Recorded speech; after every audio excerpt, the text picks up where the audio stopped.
You're listening to Transmission on 4ZZZ, amplifying the trans and gender non-conforming voices of Brisbane and beyond. Yes. Woo! Woo! You're listening to Transmission on 4ZZZ. My name is Ez. I use he, him pronouns. I'm in studio with... Kai. Hi. I use they, she pronouns. How you doing? I'm good.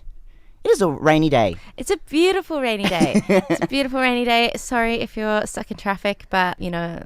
it's all right. We'll keep you company. Yeah, we will. We will. Yeah. If you're in bed enjoying the rain, then I'm jealous of you, so... Yeah. I am also jealous. It's like the one day that we're actually like super busy, and it's like, come on, could you have not rained on the day we were doing nothing? Yeah, that would have been nice. Yeah, that's the way of things. Anyway, you're listening to Transmission on 4ZZZ. We're all about amplifying the trans and gender non-conforming voices of Meanjin and beyond. Today we've got a super epic lineup, obviously reporting the week in community news and events, but also we're going to have a discussion about transphobic dog whistling and what that means, what that entails, what that looks like. I am actually pretty ignorant on the topic, surprisingly, for being the host of a trans show. So the good thing I've got Kai, the wonderful co-producer of Transmission. We're going to sit and we're going to chat and we're going to talk about all things relating to that. Hopefully that's informative and educational for our trans listeners, and maybe a little bit educational as well for allies. Maybe you can take something from this as well. Yeah. Later in the episode, we're also doing a debut of a particular song, a new EP from Isla Vadee. So yeah, stick around for all of that. It's going to be a jam-packed episode. Yeah. Ooh. What's first up? We're gonna do some community news. Yes, we are. No, actually, we're going to do events. Events, sorry. Yep. Yeah. I know what I'm doing. So coming up, we have Sex Fest, which is at the Fringe Brisbane Hub at 23 Manning Street in South Brisbane on Sunday, 6th of November, 3 p.m. till 11:30 p.m. It's presented by Tits Akimbo and Fringe Brisbane. A one-day festival with 7 rooms and 50 femme and non-binary artists and experts giving you the sex talk you wish you had. We've got expert talks coming from sexpert and dear friend of the show, Sev Forst, medical expert and LGBTQI plus health advocate Dr. Wendell Rosavia, transsexuality with Evie Ryder, and a panel discussion with Respect Queensland. A whole lot of headlining performances as well, featuring MC Rebel Lions, Drag, Lord Severus, and Evelyn Eatdith. DJs Nisha Alexander and DJ Duchess, burlesque, music, comedy, play reading, cabaret, and other. Yeah. There's also going to be like some theatre stuff, some spoken word stuff, and there's also going to be like a marketplace as well as a visual art display as well, including sex toy demos. Ooh. And a heap of cool merch that you can get your hands on. So if you'd like to check out, Sex Fest, the links will be on the Transmission Facebook page at Very cool. Trans Radio with a Z. Yeah. Do you want to read the next one? Yeah, sure, Yeah, why okay. not? Stargazers, so that's Gayzers, are going to be organising to view the lunar eclipse at New Farm Park on Tuesday, 8th of November from 6 p.m. LGBTIQA astronomers, fun, friendly, and just a little geeky. The lunar eclipse begins at 6:01 p.m. with a maximum duration of 3 hours leading up to 8:59 p.m. If you'd like to know more, we'll have the information on our Facebook page as well, at Trans with a Z Radio. Yeah, they're going to be setting up at New Farm Park, I believe. And you can pop down and hang out with a cool queer crew to check out the lunar eclipse. Sounds pretty... Eclipse. Eclipse. It sounds pretty wholesome. It does sound wholesome. It sounds great. It's, next Tuesday. Next Tuesday night. The 8th. Mm-hmm, mm-hmm. Yeah. I know about time. Yeah, same. All right, what we've got next. So, we're going into some news now. So, transgender activist buys Miss Universe organisation. So, I'm going to be reading from an ABC News article posted on Saturday the 29th. Chakra Pong and Chakra Judith Hib controls JKN Global Group Public Co. Limited and is a celebrity in Thailand who has starred in many reality TV shows. JKN said it acquired the rights to the Miss Universe pageant from IMG Worldwide LLC, a sports talent and events marketing company, which has held the Miss Universe organization since 2015. Also, former US President Donald Trump was part owner of the pageant rights from 1996 until IMG's purchase. In a statement on Wednesday, Ms. Ann described the purchase as a strong strategic addition to our portfolio. JKN, which is involved in content distribution, beverages, food supplements, beauty, and consumer products, said the Miss Universe name will be used to promote its consumer products. Anne also said she wants to use the beauty pageant to inspire women like her, and to quote, "It's a universal platform. I can become the aspiration for so many people, in particular women, LGBTQI+, so they can transform," she said. Miss Anne has been outspoken about her experience as a transgender woman and also set up the Life Inspired for Thailand Foundation to advocate for the rights and to dignity as well as opportunities for transgender people. So that's huge. Miss Universe now has, a really cool leader at the helm. So Yeah, that's awesome. I'm really excited to see where this goes. Yeah, absolutely. Yeah, it's exciting. Also in community news, we've got Sam Smith and Kim Petras have become the first openly out non-binary and transgender artists to hit #1 on the Billboard Hot. It's the Hot 100. Is it Hot 100? Okay. It's all Billboard Hot 100. Billboard Hot Not 100. quite as cool as the 4ZZZ Hot 100. No. Obviously. Yeah. This is the US charts and Australia charts. So that's awesome. That's a big change. Good for them. History making #1 spot. So that's really cool. Yeah. We've also had quite a few trans artists at the top of our, album of the weeks and stuff recently, haven't we? Yeah. I mean, we've had June Jones, and then we've had Jess War. There's Guppy. There's also, I'm another terrible. I'm terrible. I should know all the people. I'm actually like floundering on my phone to like bring up the we've thing played now. a lot of Platonic Sex. Oh, Platonic Sex. That's the other one I was thinking of. Yeah. Selma Soul. That's who I was thinking of. Of course. Selma Soul up there in the top 10 as well. Yeah, super. So cool. It's almost like trans people are like hugely talented and creative and have really unique stories to tell. Yeah, it's weird. Who would have thought? Yeah. Just people making good music. Possibly better music than you. Speaking of good music. My name is Georgie Stone, and you're listening to Transmission on 4ZZZ. That's right, you're listening to Transmission on 4ZZZ. Kai and I was just so vibing out with it. We're going to change the tone a little bit now. Going to get a bit more serious. So Kai and I are about to have a discussion which may require, I'm just going to, content and trigger warning. We will be talking about things that relate to transphobic behaviour and transphobic rhetoric. May come up as well. And if you are particularly sensitive about those things, maybe tune out for the next 10-15 minutes. If you're listening to the podcast, there will be a notation with the minutes of exactly when certain segments of the show start, so you can click ahead or back or whatever you'd like. But yeah, just a warning to our listeners. Yeah. And the topic that we're discussing is transphobic dog whistling. Why we're talking about that, Kai? Why are we talking about it? Oh gosh, we're talking about it partially because we covered it episodes ago and we had some people let us know that they would like more clarification and we haven't gotten around to clarifying again. And also because on the weekend there was a transphobic rally. So there's a group of so-called feminists in Brisbane who, they're part of a set of feminist in inverted commas, beliefs that are they're not particularly great. They're transphobic, they're exclusionary to sex workers as well. These things, they often go hand in hand. So, one of many ways that sex workers and trans people are bound together in fight for rights and justice. We don't like no swerfs and turfs. Yeah, so we just thought we'd talk about transphobic dog whistling so that we can help people notice when, some people are being transphobic, because it can really fly under the radar, especially if you're not well versed in like looking for these particular signs as well. They're also like quite subtle. Or they can be subtle.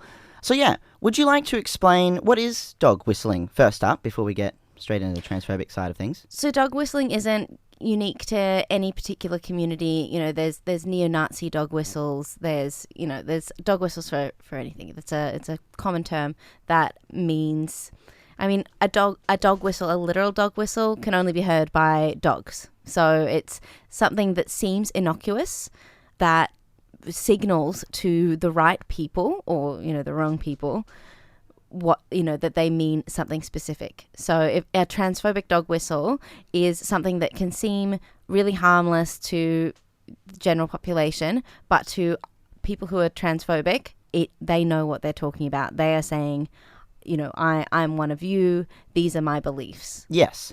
An example of that would be, I'm an actual woman. Yeah. Is like real woman. Real woman. I'm a real lesbian. That's another. Real human woman is something that you hear often, which is just bizarre. Yeah. It talks about natal or biological men and women as well. Yeah. There's also like, I think, is it we have to protect women's spaces.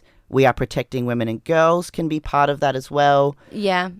As if those spaces are being, infiltrated in quotations. Yeah. Which is definitely a dog whistle.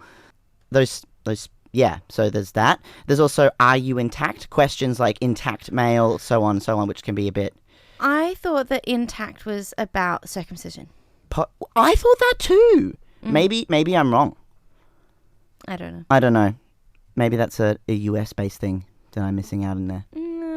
I do not have anything intact there, so I can't comment. Yeah, there's also, there's some gender critical is another thing as well. Yeah, also, if you're just also following people online and stuff, a great way to check if someone is a transphobe or maybe a TERF or a SWERF is who they follow on their social media platforms. So, if they're following a particular author of a particular series that we don't mention anymore because it's evil, that may be a signal to you that that person is a transphobe. That may be a signal that they also follow and believe that rhetoric. Yeah. But if they're, big Christina Applegate fans, so that's the person who wrote Animorphs, No, that's cool. That's pretty, yeah. Yeah. There's also something else to look out for. Ally. Anything that's related to children are being forced to transition is also a TERF or TERF rhetoric. It's definitely transphobic rhetoric. It's extremely transphobic. Yeah. So, yeah. Yeah, there's also trans agenda. It's another thing. Yeah, or talking about, any kind of things. Sometimes people can just be ignorant and they're saying opposite gender. There are no opposites because it's not a binary, or opposite sex. But yeah, any kind of implications that there are only a binary is, it's generally transphobic rhetoric. And you know what? It can even, this might get a little bit messy, but we'll do it. Sorry. It can even come from within the trans community. There are some trans people who believe that there are only two genders, and they believing in the gender binary. Yeah. So they're get called in the community true scum because they believe there's only two true identities, two true gender identities, and it's really tragic because it shows how insidious and vile having the gender binary forced on you is. That's what I think it is anyway. Oh no, I agree. I agree with that sentiment. It's also interesting with misunderstandings and misinformation as well, because if you're only getting your source of information about trans experiences from people who are not trans, might I suggest that you are listening to the wrong people. If your information is not coming from the horse's mouth, so to speak, then you're not actually getting information that's directly from that community source as well. In saying that, I will reference back to what Kai had just said. There are some people within trans community that may also not have full understandings or full perspectives. Trans community is very nuanced. It's not monolith. We are not all the same. We do not all think the same. And we most definitely do not have the same transitional experiences. It is a very diverse community, just like every other community out there. There are layers. There can be hierarchical things as well. Oh yeah, there's some awful Republican trans women and men and people out there, Yes. So it's important to make sure that you're seeking information from a variety of sources to make sure that you're getting the most diverse perspectives. And yeah, so some of the things that we've listed there are hopefully helpful in terms of getting more knowledge around what transphobic dog whistling sounds like and what can it appear like. Some places that you can check out that are really great resources for learning about trans health and trans language and dialogue and all that sort of stuff is the Trans Research Hub in Melbourne. We have talked about this organisation before. They do predominantly look at sort of medical sides of things, but they do have other resources to help you understand gender and the gender binary and then the breaking down of that. So yeah, I'll be putting a link up on the Transmission Facebook page so you can take a look at that at Trans Radio with a Z. You can click there. There's resources for people, both allies and also part of our community, our beautiful trans and gender diverse community. Yeah. Was there anything else that you had to add? Oh, yeah. I mean... Yeah, we could go on. We could talk about this for a while. You know, I think specifically when we're talking about TERF rhetoric, so there's people who are transphobic, and then there's TERF. So TERF is a faction of, you know, so-called feminism. I would argue how feminist they are because a common belief is that, you know, in order to be a woman, you have to be able to bear children. And, you know, is that not exactly what feminism has been fighting against for like all time? That women are not just baby carriers but and also sex objects. some cis women cannot have children. Exactly. You know, like how does that doesn't equate to anything. Yeah. So I don't understand how that works. Yeah. Why would we reduce womanhood to that? Yeah. It's especially because, you know, a lot of TERF rhetoric also stems from sex and biology. Yeah, I mean, the sex binary is also a myth. Yes. Sorry to break it to you, but there are not just two sexes, and we've known that since the 90s, and the sooner that starts becoming more widely understood and accepted and studied, the better all of our healthcare will be. Yes, absolutely. And interestingly, a lot of I remember we were talking about stuff to do with sports and them trying to like police gender in the who's in the women's sporting team. Yeah, there was some some testing they tests. did Yeah, they did in like the testing. 2000s Was it chromosomal? for Olympics. Yeah, I think Yeah. they were testing for chromosomes to prove what your gender really is. You've got to make sure you're definitely a woman in quotations before you enter. Or And then whatever. they had to stop because like they kept on finding that so many of these athletes were actually intersex. Like so many people don't know that they're intersex because, you know, you can be completely fertile, you can be phenotypically the gender you were assigned at birth, and so that means that all of your secondary sex, like external characteristics, fit that you know, gender or that sex binary or whatever. Yeah, what you've been assigned at birth, and still have different chromosomes to what, you know, outdated science would expect you to have, you know. So like XX doesn't always mean that you're gonna have been assigned a woman at birth, you know. Like there are XY cis women out there who are fertile, you know, and they didn't know until they got tested later in life for something completely unrelated.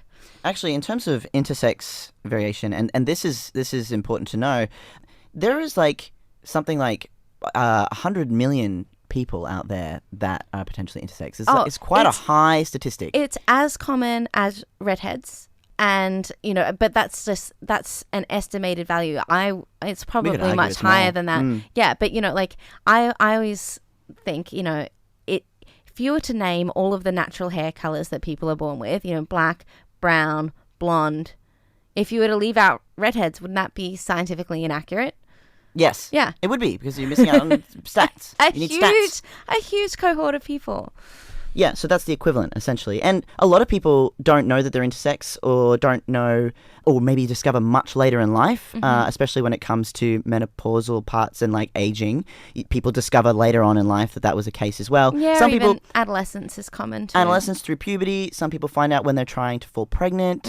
And some people never know. Some people also, which is pretty common, but a trigger warning, this does involve some mutilation stuff.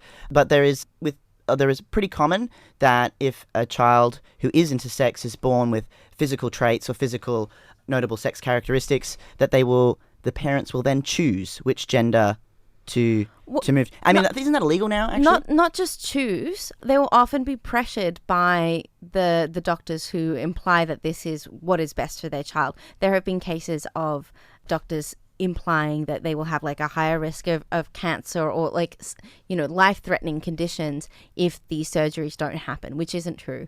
And it is now illegal in Victoria, as far as I know, but it's one of those state-based things. So yeah, I think it's still common practice in most of Australia to have forced surgeries on intersex babies, which is just absolutely messed up. It is childhood genital mutilation, and it should absolutely be stopped. It causes so much trauma unnecessarily. There is nothing wrong with intersex bodies. Got a little sidetracked from transphobic dog whistling, but that is still very important information. I hope you all found some cool stuff there. Well, that's the thing. Yeah. It's all part of a whole, you know? Yeah, like it's all interconnected. Mm-hmm. And it all stems from, essentially, a lot of this stuff in terms of TERF rhetoric, SWERF rhetoric, and transphobic, you know, beliefs in general, stem from sexism. It stems from a lot of imbalances between equality, essentially, which is why intersectional feminism is something that I recommend everyone looking at. That incorporates layers of both people of color, Indigenous people, as well as, you know, intersex and gender diverse people involved in that conversation. Intersectional feminism pretty much just means that, you know, everyone has different experiences and everyone's perspectives are important, and you need to understand when you do not experience that perspective that you need to be listening to the people who have that perspective, and then just kind of bringing it all together and realizing that, you know, our enemy is bigger than that. It's you know, it's all stemming from the same colonial, misogynistic, patriarchal kind of place. Yeah, it's all coming from that location, which is a nice segue. We're going to tie that all nice back in to make sure that what you're listening to about communities comes from those communities directly.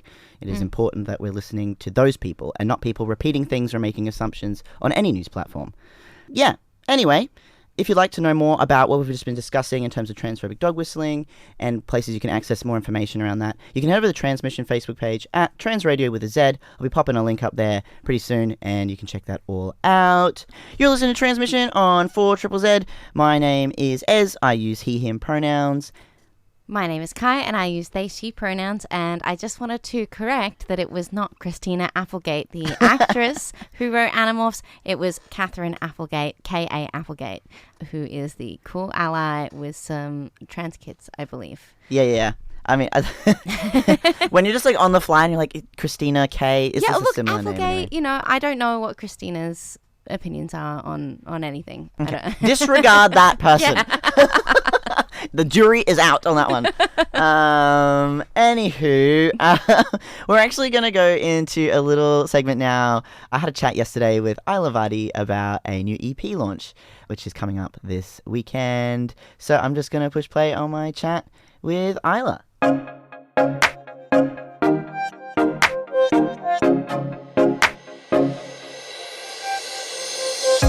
My name is Isla Vadee. I go by she, they in drag and they, she out of drag. Just because I like to be a little more androgynous out of drag. Anonymous also out of drag because I don't want to be known. What's the motivation behind being anonymous? I can go to a bar without being noticed. But that's also because I'm not known, so people don't notice me anyway. Except for the other queens, they're lovely. Are you enjoying doing drag and being in those spaces? It's so good. It can be a bit stressful sometimes, and I've written about that in the EP as well, so that's exciting. It's just the same as every other community, I guess. But when you're more in the like money's a very stressful thing. Tell us a little bit about your new EP. So this EP, I kind of hit rock bottom during August, which is great because I had an assignment to complete. So this EP kind of came out of a uni assignment. I was planning on recording an EP anyway, but the fact that I could just use it for an assignment was very useful. But it came from like a time of like really like dark moments. I had a lot of people like gossiping about me and how I was doing when I haven't spoken to them. And so you'll definitely get that vibe on the third track, Afterthought, because yeah, I was quite upset about that. I heard that people went to other people and I was like about like my mental health struggles, and they were like talking about it and trying to like weaponize it to hurt other people. I'm like, why?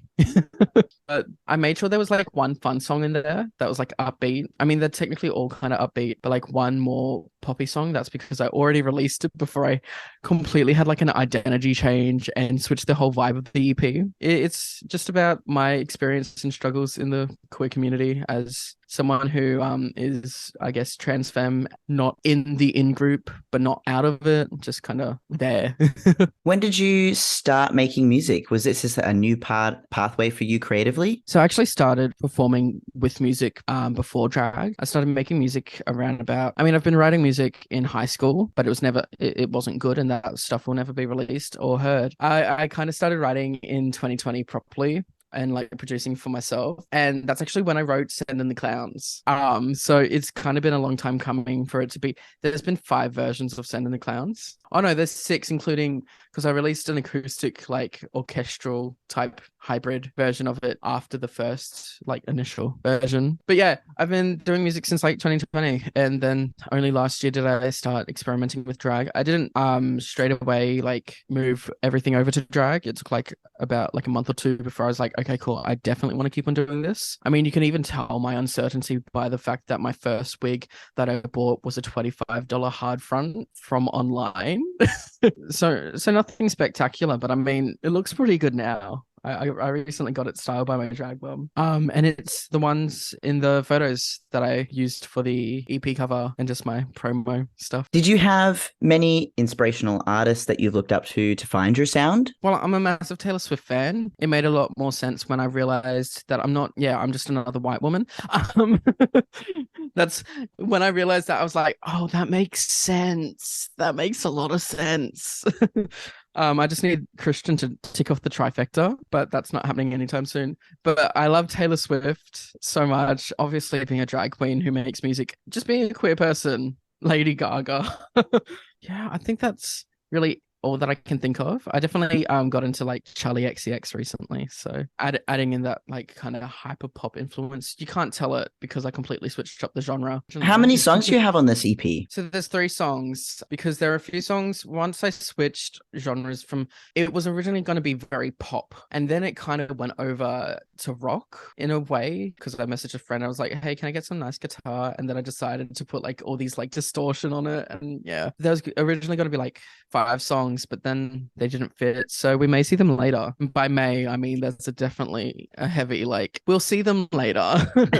They're back in the vault to come out maybe next year, who knows. Yeah, a particular song that I really liked was Alone. Can you sort of talk a little bit about through the thinking behind this particular song? So basically there was this one guy, once people hear the song, especially that first verse, they'll know where I met this guy. There's a little orange mask, and I'm sure everyone can put that together. I didn't really meet him because I wanted to. He kept on like just messaging me. Yeah, so that's about him. It's just kind of that story. He also kind of tried to get me kicked out of a venue, which was fun. But yeah. I'll be pushing play on Alone for you. Did you have anything else that you'd like to add about this particular EP or anything that you're doing? I'm looking to film a lot more content about it. So Tuesday afternoon, so this afternoon for when everyone else hears that, I will be releasing some videos on my Instagram, like 3 videos because I have a grid to keep up, and one like just big video on YouTube, just going into like depth about the songs, just kind of sitting down, my little like genius interviews without the budget, going into depth and talking about them because yeah. Yay! So I'll get people to head over to your Instagram and check you out there as well, which is Isla Vadee, ISLAVADEE. There's also like a link there that you can click to access and listen to all your music that's coming out, which is super exciting. Yes. All my music, all my YouTube. If you want to see my cringy TikToks, head over there because they're fun and cringy. And if I have to film them, you have to see them. Excellent. Cool. When does your EP launch? When is the release? So it comes out this Saturday, which I'm very excited about. So that'll be 5th of November? Yeah. Yes, the 5th of November. Thank you so much, Isla, for joining me today. Yeah, it's been fun. We're now going to listen to her track, Alone.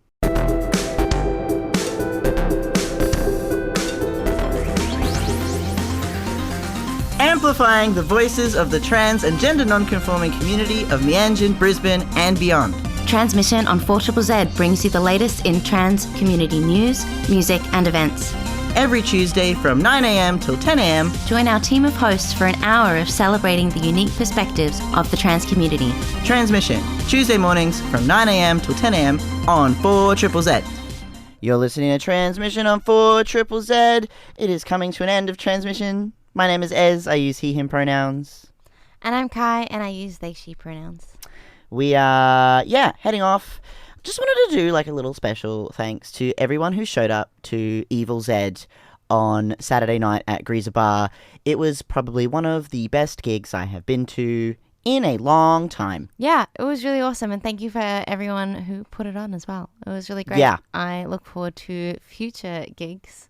I want to be there every Halloween. Absolutely. That was absolutely awesome. And we got to see, it was my first time seeing the Snouts live. And I even got to have a little brief chat. Kai and I had a little brief chat with Mel, the lead singer, afterwards, who has 2 beautiful trans children, and talked a little bit about with us about how they provide space for their kids and just their kids' friends. And their kids' friends, yeah.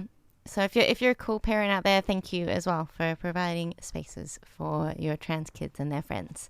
It's really important. Yeah. It saves lives. It saves lives. 100% saves lives. So, thank you so much for tuning in. Have a good morning. Stay dry. Stay dry. We'll see you next week. Bye. Thank you so much for listening to Transmission. See you next Tuesday, 9 to 10 a.m. on 4ZZZ.